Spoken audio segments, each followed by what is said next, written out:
Hola, bienvenido a este nuevo video. El día de hoy les voy a hablar sobre los UPS, Sistema de Alimentación Ininterrumpida, sobre sus características, sus tipos y sus problemas eléctricos. Me presento, mi nombre es Ariel Torres, estudiante de la Universidad Estatal de Milagro, de la carrera de Ingeniería en Software, séptimo semestre. A continuación, le voy a explicar una pequeña introducción sobre los UPS. Pero ¿qué es un UPS? Por sus siglas conocidas, es un sistema de alimentación ininterrumpida, que es un tipo de dispositivo que gracias a sus baterías y demás elementos encargados de almacenar energía, estos puede proporcionar o suministrar energía eléctrica durante algún apagón eléctrico por un tiempo limitado. Otra función importante es que estos dispositivos son capaces para mejorar la calidad de la energía eléctrica que llega hasta las cargas, filtrando bajadas y subidas de tensión, como eliminando armónico de la red, si en dicho caso se utiliza una corriente alterna. A continuación voy a explicar las partes que componen un UPS. Entre ellas tenemos cuatro, que son el rectificador, la batería, el inversor y el conmutador. El rectificador es aquel que revisa la corriente alterna, que entra al UPS y suministra la corriente continua a la batería para que se mantenga cargada. La batería es aquella que suministra energía en caso de corte del flujo eléctrico. Luego tenemos el inversor, que es aquel que transforma la corriente continua en corriente alterna. Y por último, el conmutador, que es aquel que puede estar en dos posiciones. Permite conectar la salida con la entrada del artefacto o con la salida del inversor. A continuación voy a explicar las características físicas de los UPS para centros de cómputo. Entre ellas tenemos la regulación automática de tensión o ABR, que es aquel que ofrece mayor disponibilidad para tus aplicaciones al corregir las bajadas de tensión y sobretensiones sin emplear las baterías. Luego tenemos la salida de onda senoidal pura, que es aquel que se crea una simulación del suministro de red a fin de proporcionar el mayor grado posible de compatibilidad para los dispositivos electrónicos sensibles y servidores con factor de potencia corregido, por sus siglas denominado PFC, que este debe ser activo. Luego tenemos el Smart Slot, que es el que personaliza las funcionalidades de la unidad UPS mediante tarjeta de gestión de red. UPS, problemas de suministro eléctrico. Luego tenemos la autonomía escalable, que es aquella que permite incorporar tiempo de autonomía en la medida necesaria a través de paquetes de baterías externas. Otra característica importante son los puntos de transferencia de tensión ajustable, que son aquel que maximizan la vida útil de las baterías al ampliar la ventana de tensión de entrada o ajustar la regulación de la tensión de salida. Otra característica es aquel que las cargas de batería con compensación de temperatura. Esto significa que prolonga la vida útil de las baterías al regular la tensión de carga según la temperatura de las baterías. Otra característica es gestión inteligente de baterías. Es aquel que maximiza el rendimiento, la vida útil y la confiabilidad de las baterías a través de la carga inteligente y de precisión. Y por último tenemos la notificación predictiva de fallas, que es aquella que posibilita el análisis de fallas con advertencias tempranas, lo que garantiza el reemplazo proactivo de los componentes. A continuación voy a explicar algunas causas y efectos de los problemas de la red eléctrica. Primero tenemos caída de voltaje, que es un descenso del nivel normal de voltaje entre el 10 y 90% de voltaje nominal en la frecuencia de energía por una duración de 0.5 ciclos a minuto. ¿Cuál es la causa de este? Bueno, entre ellas tenemos la falla en la red de transmisión y distribución, que esto sucede en la mayoría de veces en alimentadores paralelos. Otra causa es fallas en las instalaciones del consumidor, conexiones con cargas pesadas y el encendido de grandes motores. ¿Cuál es el efecto de la caída de voltaje? Entre ellas tenemos el mal funcionamiento del equipo de información tecnológica, como son los sistemas de control con microprocesadores, que estos podrían llevar al paro de operaciones.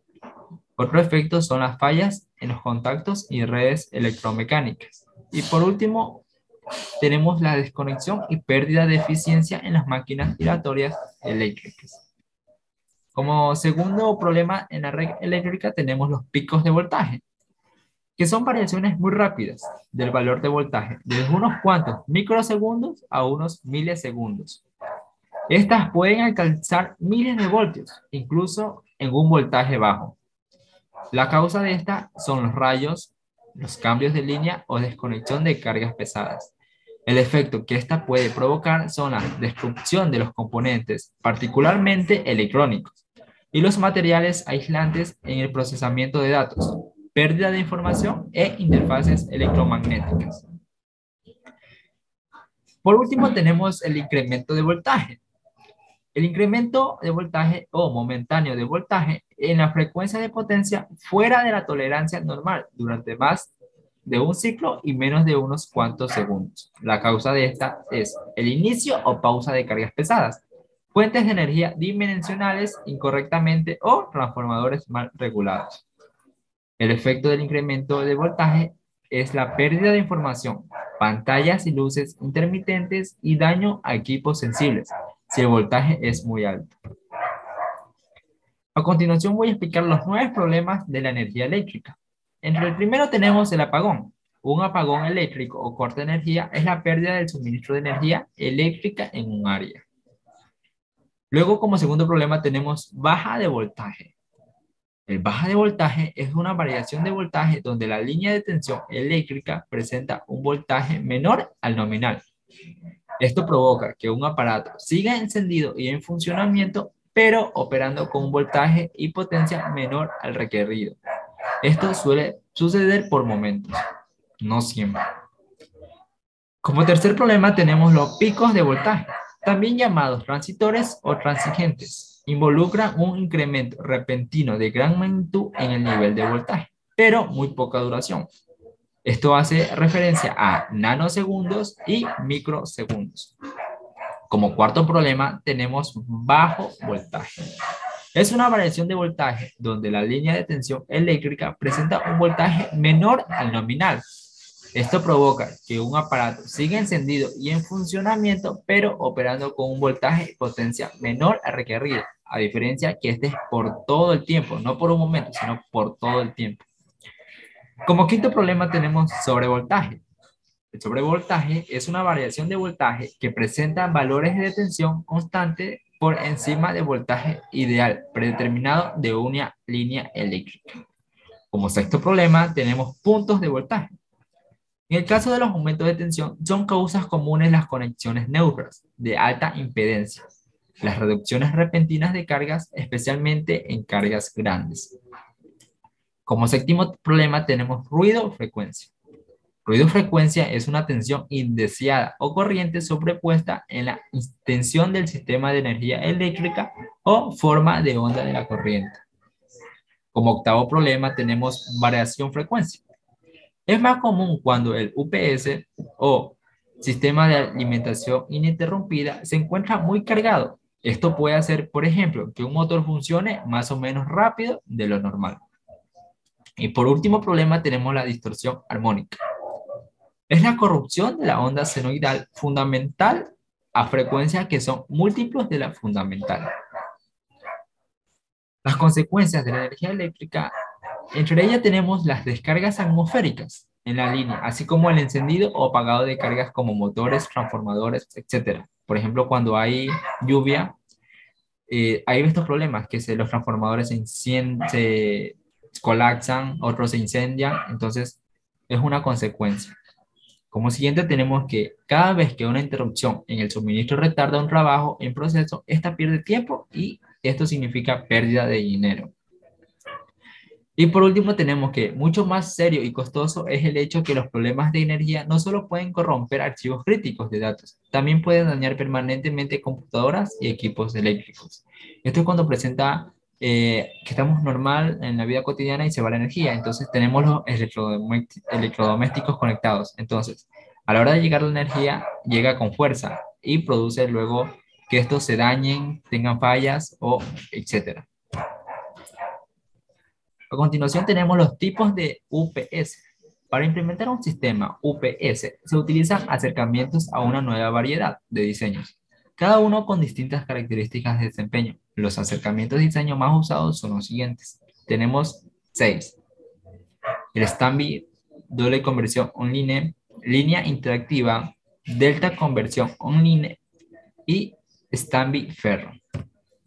A continuación voy a explicar algo breve de cada uno, ya que son muy importantes. El Stanby, una de las características es que es el tipo más utilizado para computadoras personales. El conversor solo se enciende cuando la energía falla. Alta eficiencia, pequeño tamaño y bajo costo. A continuación tenemos línea interactiva, más comúnmente utilizado para pequeños negocios, web y servidores departamentales. Alta eficiencia, pequeño tamaño y bajo costo, y alta confidencialidad, junto con las habilidades corregir condiciones de voltaje de línea bajas o altas. A continuación tenemos el Stanby ferro, utilizando para generar entre 3 y 15 kilovatios. Esto depende de un transformador de saturación que tiene 3 bobinados. No se utiliza demasiado, pueden ser inestables. A continuación tenemos doble conversión online. Esta tipología es la que mayor protección ofrece a los equipos. Convierte la corriente alterna de la red eléctrica en corriente continua en forma de red. Y por último tenemos la línea interactiva. En este tiene siempre el inversor del suministro de la tensión de carga en funcionamiento. Pero su diferencia con el anterior es que el convertidor delta también regula la potencia de salida del inversor. A continuación voy a explicar los tipos de SAI. En realidad tenemos 3. SAI offline o Stanby, SAI online y SAI online. El SAI offline o Stanby es aquel que proporciona una protección básica. Protege de los 3 de las anomalías. Entre ellos tenemos fallos, subido y bajada de tensión.